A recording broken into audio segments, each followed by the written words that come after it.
गेली 50 वर्ष उपवन येथे व्यवसाय करणारे रिंग मेट्रो बाधित 29 उद्योग त्याच भागात प्रस्थापित करण्यात येतील असं अधिकाऱ्यांनी मान्य केल्याची माहिती आमदार संजय केळकर यांनी दिली आहे। प्रकल्पाला 4 महिने उशीर झाला तरी चालेल, पण नागरिकांना कमीत कमी त्रास आणि जास्तीत जास्त फायदा व्हावा या दृष्टीने अंमलबजावणी करावी अशी सूचना मेट्रो अधिकाऱ्यांना केल्याचं केळकर यांनी सांगितलं आहे। ठाण्यामध्ये रिंग मेट्रो प्रकल्पाचं काम सुरू असून याबाबत विविध विभागातून नागरिकांच्या तक्रारी प्राप्त झाल्या होत्या। आमदार संजय केळकर यांनी अधिकारी आणि नागरिकांसह प्रत्यक्ष पाहणी करून सूचनाही केल्या आहेत। त्यानुसार आवश्यक बदलही काही ठिकाणी करण्यात आलेले आहेत। उपवन येथे गेली 40 ते 50 वर्षापासून व्यवसाय करणारे उद्योजक देखील या प्रकल्पात बाधित होणार असल्याचं त्यांनी केळकर यांच्याकडे धाव घेतली होती। केळकर यांनी अधिकाऱ्यांसोबत प्रत्यक्ष पाहणी करून सूचना केल्या होत्या। आज मेट्रो कार्यालयामध्ये केळकर यांनी बैठक आयोजित केली होती। यावेळी हिरानंदानी, चेंदनी कोळीवाडा, महागेरी, लाजरस रोड, उपवन येथील नागरिकांनी आणि उद्योजक आणि वेकअप ठाणे संघटनेचे प्रतिनिधी उपस्थित होते। यावेळी उपवन येथील 29 उद्योजकांना त्याच भागात प्रस्थापित करण्याचे आदेश अधिकाऱ्यांनी मान्य केले आहेत।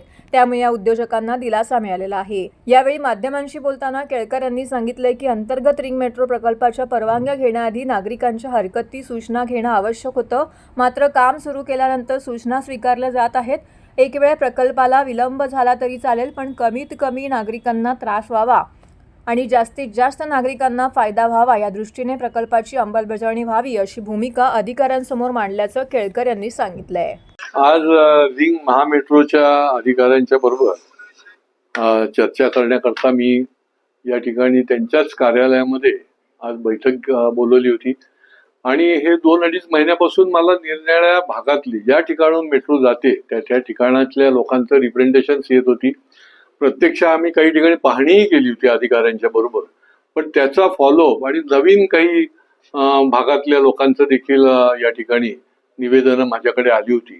तर त्याच्या दृष्टीने आम्ही साधक बाधक नकाशा समोर ठेवून चर्चा केली। त्यांनी जी सजेशन्स केलेली आहेत त्या सजेशनच्या प्रमाणे टेक्निकली त्याची फिजिबिलिटी बघितली जावी या दृष्टीने देखील आम्ही सांगितलंय आणि मी महामेट्रोच्या अधिकाऱ्यांना हे देखील सांगितलंय की ह्या सूचना जर फिजिबल असतील, टेक्निकली व्हायबल असतील तर त्याचा 100% विचार झाला पाहिजे।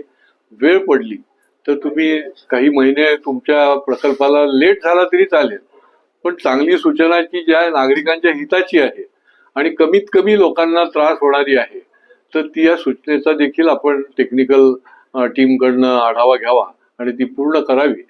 या पुढच्या काळामध्ये देखील खरं म्हणजे हे आधी एक्सरसाइज जर त्या कंपनीने केला असता तर त्यांना बाकीचा आधीच तो सगळा प्लॅन पूर्ण करायची गरज पडली नसती, परंतु हरकत नाही। त्यांच्या सूचनाच्या अंमलबजावणी जी आहे ती टेक्निकली होते, जर व्हायबल असेल तर ती केली जाण्याची त्यांनी मान्य केलेलं आहे। त्याच्या संबंधी जो SOP आहे आणि कोर्टाने देखील त्याला काही डायरेक्शन दिले आहेत त्याच्याप्रमाणेच तंतोतंत त्याचं पालन होण्याच्या दृष्टीने सजग राहणं गरजेचं आहे आणि त्याच्याप्रमाणेच त्याचं पालन झालं पाहिजे।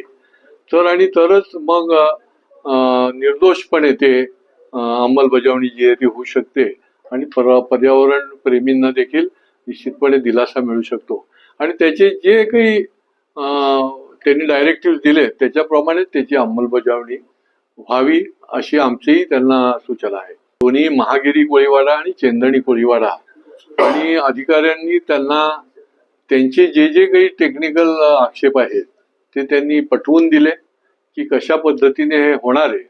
तरी देखील पुढच्या आठवड्यामध्ये त्या ठिकाणीही प्रत्यक्ष पाहणी दौरा होणार आहे, कारण महागरी कोळीवाड्यातलं रिप्रेझेंटेशन आहे त्याचं म्हणणं जे आहे ते एक आहे, वेगळं आहे। चेंदणी कोळीवाडा तर पुढे आहे स्टेशनच्या जवळ, त्यांचं म्हणणं जे तर त्याचं देखील तपासून त्याची फिजिबिलिटी जी आहे ती बघितली जाणार आहे। थोडक्यात कसं आहे की नागरिकांना विश्वासात घेऊन जे म्हणून करण्याचा प्रक्रिया आहे ती करण्याचा आमचा हा प्रयत्न आहे।